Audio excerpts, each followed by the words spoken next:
అందరికీ మరణాత. మోషే సుఖోపవాసములలోని 29వ దినము. అంశము యేసు ప్రభువు చేసిన ఉపవాసము, 2వ భాగము.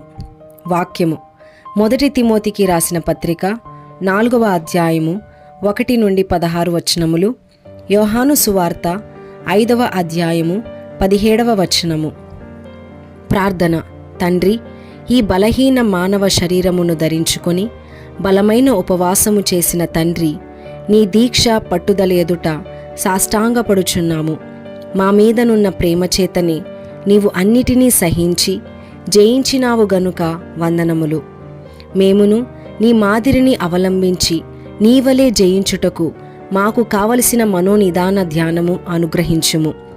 ఈ సమయమును నీ సమయముగా చేసుకొమ్మని యేసునామమున వందించుచున్నాము. ఆమేన్.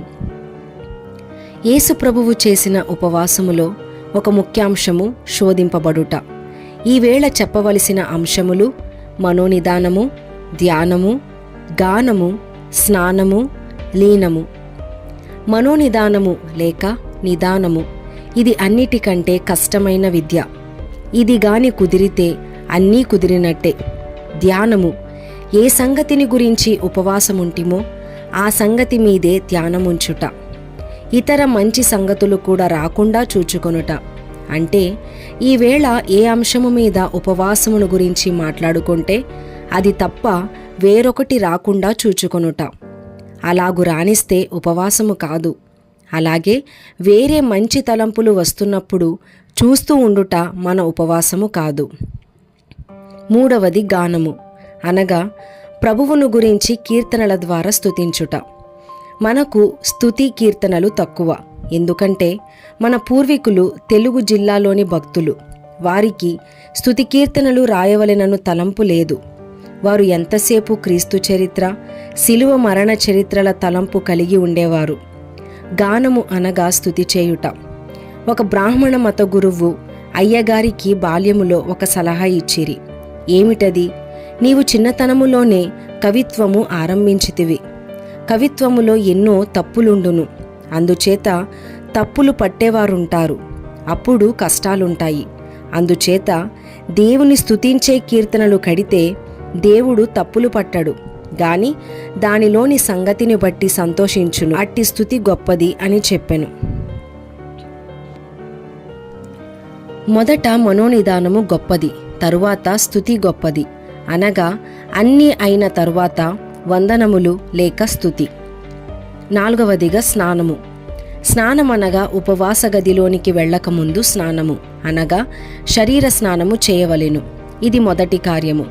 గదిలోనికి వెళ్ళిన తరువాత పాపములు ఒప్పుకొనుట, ఇక ముందుకు మరలా పాపము చేయకుండా విసర్జించుట, రక్తముతో కడుగుకొనుట చేయవలెను. దీనికి ఆత్మస్నానము అని పేరు. బాహ్య స్నానము వల్ల శరీర శుద్ధి, ఆత్మస్నానము వలన హృదయ శుద్ధి అగును. అది బయట స్నానము, ఇది లోపలి స్నానము. 5వదిగా లీనము, అనగా దేవునితో ఏకమైపోవలెను. దేవునితో ఏకమైపోవలెనంటే ఏమిటో తెలుసుకొనవలెనంటే యోహాను సువార్త 5వ అధ్యాయమంతయు చదువవలెను. అప్పుడు లీనమైపోవడము బాగా తెలుస్తుంది. యోహాను సువార్త 14, 16 అధ్యాయములు కూడా అంతే. తండ్రి, నేను ఏకమై ఉన్నట్లు మీరును నేనును ఏకమై ఉంటాము అని ప్రభువు చెప్పి, ఇప్పుడు మీరు గ్రహించలేరు గాని మీరు అక్కడకు వచ్చిన తరువాత గ్రహిస్తారు అని చెప్పిరి గదా. యోహాను సువార్త 17వ అధ్యాయములో ప్రభువు ప్రార్థన చేసినారు. తండ్రి తనలో, యేసు ప్రభువులో అసలు తానే తండ్రితో ఏకమై ఉన్నట్లు, అనగా భూమి మీదికి రాకముందే ఏకమై ఉన్నట్లు ప్రార్థించిరి. ఇక్కడ మనుష్యుడుగా ఉండియు తండ్రితో ఏకమై లీనమై ఉన్నట్లు, ఇక్కడ నుండి వెళ్ళిన తరువాత పరలోకములోనూ తండ్రితో కలిసిపోయినాడు. ఇక్కడ భూమి మీద ఉన్నప్పుడు మనిషిగా ఉండియు మనిషి పక్షముగా ఉండియు దేవునిలో కూడా ప్రభువు లీనమై ఉన్నాడు. యేసు ప్రభువు యొక్క చరిత్రలోని చిత్రమైన భాగములు. మొదటి కథ, అనాదిలోనే ప్రభువును దేవుడును, అనగా తండ్రిలో కుమారుడు, కుమారునిలో తండ్రి ఒకటైయుండుట చిత్రము. 2వ కథ, ఆయన భూమి మీద మనిషియుండియు దేవునిలో లీనమైయుండుట మరొక కథ. ఇది భయంకరమైన కథ, మరీ భయంకరం. ఎందుకు భయంకరము? ఆయన యొక్క 33.5 సంవత్సరముల జీవితములో రవ్వంతైన లేక ఇసుక రేణువంతైన పాపము లేకుండా తలంపులోను, మాటలోను, చూపులోను, వినికిడిలోను, ప్రయత్నములోను, క్రియలోను తండ్రిలోనే ఉండిపోయిరి. వీటిలో ఆయన ఇసుక రేణువంత కూడా తప్పిపోలేదు. ఇదే భయంకరం. ఇసుక రేణువంత తండ్రిలో నుంచి తప్పితే అంతా సున్నే, ఫలం ఉండదు గాన ఆయన తండ్రితో ఏకత్వం మిక్కిలి భయంకరమైనది. యేసు ప్రభువుతో ఏకమైయుండుటకు కావలసిన మనోనిదానము ఎట్లు పొందగలము? సైతాను ప్రభువును శోధించుచుండగా మరొక దరి నుండి లోకము అనగా మనుషులు శోధకులుగా ఉండగా ఆయన తప్పిపోకుండా ఎలాగుండగలడు? అయినను ఆయన తప్పిపోలేదు. యేసు ప్రభువుకు శరీరమున్నది. ఇది ఆదాము హవ్వలదే, అనగా వారిలో నుండి వచ్చిన మరియమ్మదే గదా. ఆదాము హవ్వలు తప్పిపోయినట్లు, పాపములో పడినట్లు మరియమ్మ క్రీస్తు తల్లి తప్పిపోయినారు. మరియమ్మ పాపము చేసి ఉండకపోయినను ఆమె ఏదో ఒక రీతిని తప్పిపోయి ఉండును. ఆమె తప్పినట్లు రుజువులు. ప్రభువు ఆమెతో, అమ్మా, నాతో నీకేమి పని అని అనుటను బట్టి ఆమె తప్పిపోయి ఉన్నారు. నీ తల్లి నీ సహోదరులు వచ్చిరి అన్నప్పుడు ఆయన, నా తల్లి ఎవరు, నా సహోదరులు ఎవరు? పరలోకమందున నా తండ్రి చిత్తము చొప్పున జరిగించువాడే నా తల్లి, సహోదరులు అన్నారు గదా. దానిని బట్టి వారు లోపములు గలవారు అనే కదా అర్థము. ఇలాగూ ఆమె తప్పిపోయినారు. యేసు తల్లి 120 మందితో కలిసి ఆత్మను పొందుటకు వెళ్ళెను గాని ఆమె పరిపూర్ణురాలు కాదు.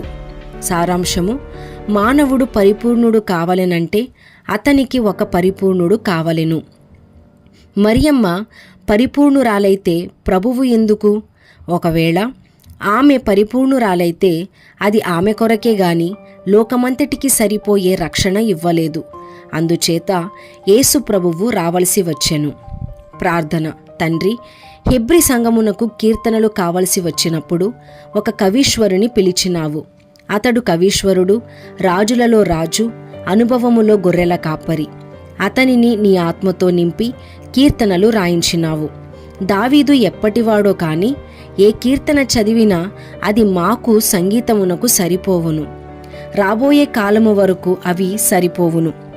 అట్టి నీ గొప్ప కృప దావీదుకు ఉన్నది. మాకు వేసవి కాలములో మామిడి తోటలో కోయిలలు కూయును. ఇవన్నీ ఇంతకుముందు ఎక్కడున్నవి? అలాగే ఒక్కొక్క యుగములో ఒక్కొక్క కవీశ్వరుని పిలిచి అతనిని నీ ఆత్మతో నింపి కీర్తనలు రాయించి అచ్చు వేయించినావు. 100 సంవత్సరముల క్రిందట క్రైస్తవులకు కీర్తనలు అవసరమని చూచినావు. వెంటనే చౌదరి పురుషోత్తము గారిని పిలిచినావు. ఇప్పుడు అందరికీ ఆయన కీర్తనలు రుచిగా ఉన్నవి. కారణమేమంటే నీవు రమ్మంటే వచ్చినాడు, నీవు కీర్తనలు కట్టమంటే కట్టినాడు. చౌదరి పురుషోత్తము గారి కీర్తనలు, దావీదు కీర్తనలు, ఐరోపాలోని భక్తులు రాసిన కొన్ని కీర్తనలు, లూదరు గారు కట్టిన మాకర్త గట్టి దుర్గము మొదలగు కీర్తనలు దీవించినట్లు ఇప్పుడు మా కీర్తనలను కూడా దీవించి ప్రజలకు ఉపకారము చేయమని నిన్ను వేడుకొనుచున్నాము. ఓ తండ్రి, మా బైబిలు మిషను బోధను బట్టి కీర్తనలు కట్టుటకు కవీశ్వరులు కావలెను. ఆత్మపూర్ణులైన వారు, బాగా కవిత్వము గలవారు కావలెను. క్రైస్తవులు ఎంత మంచి కీర్తనలు కట్టినా హిందువులు ఎగతాళి చేయుదురు గనుక మంచి మాటలతో తప్పులు లేకుండా పాటలు కట్టేవారిని లేవనెత్తుము. ఆకర్షించే శైలితో, ఆకర్షించే మాటలతో, ఆకర్షించే ఆత్మతోనూ పాటలు కట్టి కవీశ్వరులను నీవు లేవనెత్తుము. లూదరు గారిని పిలిచినట్లు, చౌదరి పురుషోత్తము గారిని పిలిచినట్లు మా బైబిలు మిషనుకు పాటలు కట్టేవారిని పిలువుము. ఓ తండ్రి, పాటలే కాదు, పత్రికలు ఇచ్చుట, రాయుట, అవి అచ్చుపడేటట్లు చేయుట, ఇవన్నీ నీవు చేయగలవు. నీవు లూదర్ గారిని లేపినావు, మతోద్ధారణ జరిగించినావు. తండ్రి, నీ రాకడ సమీపమై పోవుచున్నది, ఇక సమయము లేదు గనుక తండ్రి, పత్రికలు రాసేవారిని, అవి అచ్చుపడుటకు సొమ్ము ఇచ్చేవారిని, తర్జుమా చేసేవారిని లేపుము. ఓ ప్రభువా, నీవు మాకు బూర ఇచ్చినావు, బూర ప్రసంగములు కొన్ని ఇచ్చినావు, కానీ బూరలు లేవు, చెప్పేవారు లేరు. కానీ తండ్రి, మా కూటస్థులందరూ బూరలు సంపాదించుకొని ప్రతి వారు ప్రసంగము చేసేటట్లు నీ కృప దయచేయుము. ఆమేన్. దీవెన. అలాగున పరిపూర్ణుడైన క్రీస్తు ప్రభువు నేటి దినమున పరిపూర్ణులుగా మిమ్ములను చేసి తనలో లీనము చేసుకొని లోకాకర్షణ నుండి తప్పించునుగాక. ఆమేన్.